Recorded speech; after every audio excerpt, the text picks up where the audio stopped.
Baik, saudara yang kasih Tuhan, mari kita akan merenungkan firman Tuhan. Mari saja kita tundukkan kepala, kita berdoa terlebih dahulu. Bapa yang di surga, terima kasih. Tiba saatnya kami akan membaca firman-Mu. Biarlah Engkau mengajari kami memahami isi hati Tuhan, dan kami mendapatkan kesegaran rohani dan iman kami semakin diteguhkan Tuhan, khususnya menghadapi hari-hari ini. Terima kasih Bapa, ini doa kami. Dalam nama Yesus Kristus kami berdoa. Amin. Saudara yang kasih Tuhan, firman Tuhan hari ini saya ambil dari 2 Korintus pasal 4 ayat 16 sampai 18. 2 Korintus pasal yang keempat ayat 16 sampai 18. Saya akan bacakan kepada kita semuanya. Demikian firman Tuhan. Sebab itu kami tidak tawar hati, tetapi meskipun manusia lahiriah kami semakin merosot, namun manusia batiniah kami dibaharui dari sehari ke sehari. Sebab penderitaan ringan yang sekarang ini mengerjakan bagi kami kemuliaan kekal yang melebihi segala-galanya, jauh lebih besar daripada penderitaan kami. Sebab kami tidak memperhatikan yang kelihatan, melainkan yang tak kelihatan. Karena yang kelihatan adalah sementara, sedangkan yang tak kelihatan adalah kekal. Saudara yang kasih Tuhan, hari ini saya akan memberikan tema kepada kita, tetap semangat. Yang diambil dari kata Rasul Paulus mengatakan kepada jemaat yang ada di Korintus, supaya mereka jangan tawar hati. Saudara dikasih Tuhan, setiap orang akan mengalami pergumulan masing-masing, tentu sesuai dengan konteks pekerjaannya. Seorang karyawan yang bekerja di kantoran, ada penderitaan masing-masing yang harus dia lalui dari hari ke hari. Seorang pengusaha yang ingin mengembangkan usahanya, ada penderitaannya masing-masing yang harus dia lalui dari hari ke hari. Sama juga dengan seorang ibu yang mengasuh anaknya, ada penderitaannya masing-masing dari hari ke hari yang dia harus lalui. Demikian juga sebenarnya dalam kehidupan kita sebagai orang percaya. Orang percaya atau pelayan Tuhan pun mengalami pergumulan masing-masing sesuai dengan konteks pekerjaannya. Rasul Paulus menceritakan bahwa apa yang dialami, seorang pelayan itu mengalami aniaya, mengalami kesesakan, mengalami tantangan hari lepas hari. Saudara, demikian juga dengan gereja Tuhan pada hari-hari ini, saudara. Terus mengalami pergumulan dari ke hari, yang kadang-kala pergumulan itu pun berbeda dari hari ke hari yang dihadapinya. Dan dalam keadaan sedemikian, Paulus mengingatkan kita, jangan tawar hati.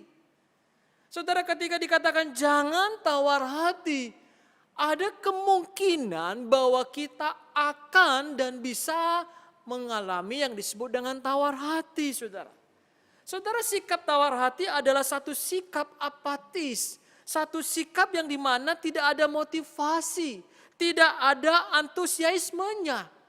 Bahkan ketika keadaan ini terus berlanjut di dalam kehidupan kita, kita masuk di dalam fase yang namanya frustasi. Saudara, frustasi adalah sebuah perasaan yang dimana menunjukkan sebuah keadaan, kehilangan semangat, kehilangan kegairahan untuk berjuang, kecewa, frustasi, dan bahkan putus harapan. Saudara dikasih Tuhan, ketika Rasul Paulus mengatakan jangan tawar hati, itu berarti di dalam kehidupan dia mampu mengendalikan dirinya sendiri dengan keadaan sesulit apapun, dia tidak tawar hati. Saudara, mengapa Paulus bisa mengatasi keadaan sedemikian? Mengapa Paulus bisa tetap mempertahankan semangat pelayanannya walaupun keadaan sulit silih berganti datang dihadapinya? Saudara, apa yang bisa kita lakukan supaya kita tidak tawar hati? Apa yang bisa kita lakukan supaya kita tetap semangat sekalipun keadaan di sekitar kita belum berubah? Melainkan kita masih berada di tengah-tengah pergumulan saat ini. Saudara yang kasih Tuhan, hari ini kita belajar hal yang harus kita lakukan. Yang pertama, bahwa kita harus mempunyai kerohanian yang bertumbuh. Kerohanian yang terus bertumbuh di dalam Kristus. Saudara, firman Tuhan mengatakan dari kisah ini keadaan Rasul Paulus sesungguhnya. Saudara, Paulus mengatakan kepada kita bahwa kekuatan diperoleh dari Allah. Hanya Allah lah yang memberikan dia kekuatan, yang menopang dia. Dari pelayanan demi pelayanan yang dia hadapi, saudara yang kasih Tuhan. Kekuatan yang dia peroleh tentu bukan bicara kekuatan secara fisik. Kekuatan yang menopang dia sampai dia menyelesaikan pelayanan itu sampai di garis akhir adalah kekuatan rohani. Dari mana kita bisa mengetahuinya? Karena Rasul Paulus mengatakan bahwa sesungguhnya meskipun manusia jasmani saya, lahirianya saya merosot. Tetapi batiniah dia mengalami pembaharuan dari hari ke hari. Saudara, Paulus mengakui bahwa tubuhnya, fisiknya Paulus mengalami kemerosotan. Kadangkala Paulus diceritakan dia mengalami sakit, dia mengalami kesulitan tidur atau kurang tidur. Kadangkala Rasul Paulus juga mengalami aniaya, ada begitu banyak cedera di tubuh dia. Saudara, secara jasmani tubuh kita ini, saudara yang kasih Tuhan, akan mengalami kemerosotan. Saudara, tidak ada orang semakin tambah lama tambah kuat. Saudara, tambah lama kita tidak menjadi tambah sehat, enggak saudara. Semakin lama, semakin hari kita semakin tua. Makin tua kita makin lemah, dan makin lemah kita makin sakit-sakitan. Sebuah itu realita yang sesungguhnya dialami oleh jasmani kita, tubuh kita ini, saudara yang kasih Tuhan. Saudara, tetapi kalau kita bisa melihat, pada waktu Rasul Paulus mengatakan secara jasmani dia merosot, dalam waktu yang sama dikatakan bahwa dari hari ke hari, batiniah dia mengalami pembaharuan. Batiniah dia mengalami kesegaran, dikatakan terus menerus disegarkan, terus menerus diperbarui. Saudara, ini menarik saudara. Sangat menarik sekali. Sesungguhnya ketika Paulus mengatakan demikian, bukan berarti bahwa Paulus mengabaikan apa yang dialaminya secara fisik. Apa yang dialaminya pada waktu dia dianiaya, pada waktu dia cedera. Tidak, saudara kasih Tuhan. Tetapi dia mau menjelaskan kepada kita, sekalipun jasmani kita ini merosot, tetapi secara rohani, kerohanian itu bisa diperbaharui dari hari ke hari. Batiniah dia dikatakan ini terus diperbarui, terus diperbaharui.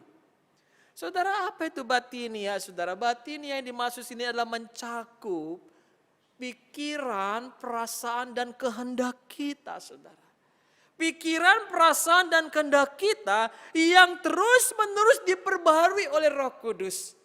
Pikiran, perasaan, dan kehendak kita yang terus menerus dikendalikan oleh Roh Kudus. Ketika pikiran, perasaan, kehendak kita dipengaruhi oleh Roh Kudus, maka saya percaya sekali saudara kasih Tuhan, karya yang keluar dari kehidupan kita, pikiran yang keluar dari diri kita, perasaan kita, kehendak kita adalah sebuah pikiran, perasaan, kehendak jauh dari tawar hati. Karena dikendalikan oleh Roh Kudus.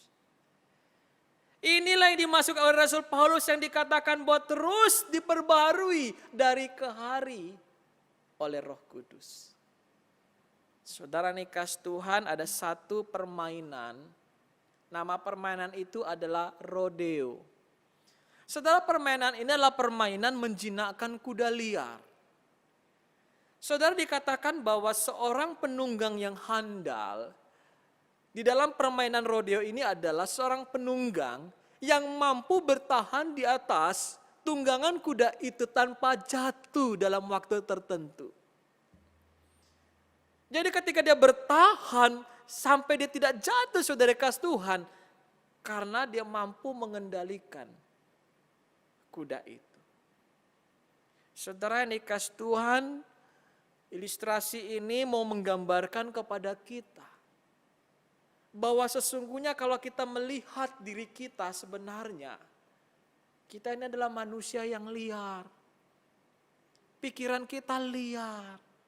Perasaan kita juga kadang liar. Kadang kehendak kita, keinginan kita juga terlalu liar. Saudara, kalau dikatakan sedemikian, saudara, siapakah yang bisa mengendalikan pikiran, perasaan, kehendak kita? Siapakah yang bisa mengendalikan pikiran, perasaan, kehendak kita yang kadang-kala kita meresponi sebuah persoalan itu dengan rasa kekecewaan, putus asa, tak ada semangat, kita kehilangan keberanian. Saudara yang dikasih Tuhan, yang mampu menolong kita adalah Roh Kudus. Ketika batinia kita, kerohanian kita terus diperbarui, pikiran, perasaan, kehendak kita terus diperbarui. Saya percaya saudara kasih Tuhan, ketika itu semua diperbarui oleh Roh Kudus, dikendalikan Roh Kudus dari hari lepas hari, kita mampu melihat keadaan sekitar kita, sekalipun sulit, kita tetap menjaga diri kita tidak tawar hati. Melainkan kita tetap semangat menghadapi hari-hari yang sulit ini. Saudara yang dikasih Tuhan, kekuatan untuk membuat kita bisa bertahan dan tidak tawar hati. Engkau harus memiliki kerohanian yang bertumbuh. Pikiran, perasaan, kehendakmu harus mengalami pembaharuan terus. Ketika kita mengalami pembaharuan, ketika pikiran, perasaan, kehendak kita dikendalikan Roh Kudus, kita dijauhkan dari pikiran yang salah. Kita dijauhkan dari perasaan-perasaan yang kecewa, perasaan-perasaan yang putus asa. Kita dijauhkan dari keinginan-keinginan yang tidak kudus. Saya percaya dengan pertolongan Roh Kudus kita mampu menghadapi yang sulit ini pun dengan tetap semangat. Tetap semangat. Oleh karena itu saudara, terus pelihara dan tumbuhkan kerohanian saudara, berakar di dalam Kristus. Terus dekat dengan firman Tuhan, membaca firman Tuhan, berdoa kepada Tuhan. Dengan engkau dipengaruhi firman dan doa yang terus dipanjatkan kepada Tuhan, pikiran, perasaan, kehendak kita pun akan mengalami pengaruh yang luar biasa dari Tuhan. Saya percaya ini akan menyembuhkan, memulihkan kita dari rasa kecewa, dari rasa putus asa yang kita hadapi. Mungkin kita mengalami kecewa karena terhalang semua tujuan-tujuan yang ingin mau kita capai. Terhalang semuanya rencana-rencana kita, program-program kita, impian kita.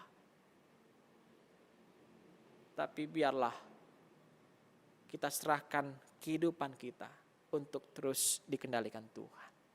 Yang kedua, saudara yang kasih Tuhan, bagaimana supaya kita tetap semangat dan tidak tawar hati, saudara. Yang kedua, bahwa firman Tuhan menjelaskan kepada kita bahwa penderitaan yang kita alami ini bersifat sementara. Saudara, firman Tuhan berkata demikian, saya baca bagi kita, sebab penderitaan ringan yang sekarang ini mengerjakan bagi kami kemuliaan yang kekal melebihi segala-galanya, jauh lebih besar daripada penderitaan kami. Saudara, firman Tuhan jelas mengatakan bahwa penderitaan ini ringan, ini hanya bersifat sementara. Saudara, segala sesuatu di muka bumi, di bawah langit ini ada waktunya. Demikian yang dikatakan oleh kitab pengkhotbah. Segala sesuatu ada masanya. Ada waktu lahir, ada waktu mati. Ada waktu menanam, ada waktu mencabut. Ada waktu untuk kita menangis, ada waktu kita tertawa. Ada waktu kita berduka, ada waktu kita menari. Saudara, dikasih Tuhan, firman Tuhan menegaskan bahwa segala sesuatunya ada waktunya. Sangat benarlah dikatakan oleh Rasul Paulus juga bahwa penderitaan kita ini pun ringan. Ini hanya sementara saja. Dan kita pengkhotbah menjelaskan bahwa ia membuat segala sesuatunya indah pada waktunya. Saudara, seringkali kita berpikir kalau segala sesuatu ada waktunya. Seringkali kita berpikir dengan begitu simpel berkata sama Tuhan, Tuhan, kenapa waktu yang ada di bawah langit ini tidak Engkau berikan hal-hal yang menggembirakan. Seperti kelahiran, seperti tertawa, seperti yang menceritakan tentang bagaimana menanam, menyembuhkan. Mengapa harus ada kematian? Mengapa harus ada kehilangan? Mengapa harus ada tangis? Saudara yang dikasih Tuhan, ketika firman Tuhan menjelaskan segala sesuatu ada waktunya. Alkitab menjawab kebingungan kita itu. Firman Tuhan berkata demikian, bahwa manusia itu, kita ini, tidak mampu menyelami pekerjaan Allah dari awal sampai akhir. Kita tidak mampu memahami mengapa harus ada kematian, mengapa harus ada tangis, mengapa harus ada kehilangan, mengapa harus ada sakit penyakit. Kita tidak memahami akan hal itu. Justru yang kita pahami adalah sesuatu yang memuaskan kita. Seharusnya yang terjadi adalah penyembuhan. Seharusnya yang terjadi adalah tawa. Seharusnya yang terjadi adalah kebahagiaan. Itulah yang kita pikirkan. Kita tidak mampu menyelami pekerjaan Tuhan. Untuk memahami ini semua Tuhan bilang sama kita, bahwa penderitaan yang kita alami hari ini bersifat sementara. Saudara, firman Tuhan juga menegaskan di dalam 1 Korintus pasal 10 ayat 13 yang berbicara tentang pencobaan-pencobaan yang kita alami. Pencobaan yang kita alami, pergumulan yang kita alami, persoalan yang kita alami. Firman Tuhan juga menjelaskan kepada kita bahwa semua itu adalah pencobaan yang biasa, bukan luar biasa. Ini adalah pencobaan yang biasa, bukan luar biasa. Bahkan firman Tuhan menegaskan bahwa Dia tidak memberikan pencobaan yang melebihi kekuatan kita. Itu berarti apapun yang kita alami, yang Tuhan izinkan kita alami, Tuhan sudah punya ukuran bahwa engkau dan saya mampu menanggungnya. Saudara yang dikasih Tuhan, tidak ada orang yang bisa memahami kejadian hari ini, peristiwa hari-hari ini. Mengapa bisa ada COVID-19? Saudara yang kasih Tuhan, kita yakin dan percaya bahwa Tuhan berdaulat atas dunia ini. Dia adalah Allah yang maha kuasa. Dia bisa menyatakan apa yang menjadi keputusannya yang akan menyatakan kemuliaan Allah. Kita tidak bisa menyelami pekerjaan Allah dari awal sampai akhir. Untuk itulah maka Tuhan menaruhkan pergumulan persoalan itu hanya bersifat sementara. Pergumulan yang kita hadapi hari lepas hari itu adalah percobaan yang biasa. Yang ringan, yang mampu engkau dan saya pikul.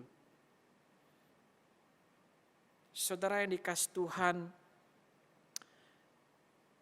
kita ingat kisah seorang yang bernama Yusuf yang ada dalam perjanjian lama.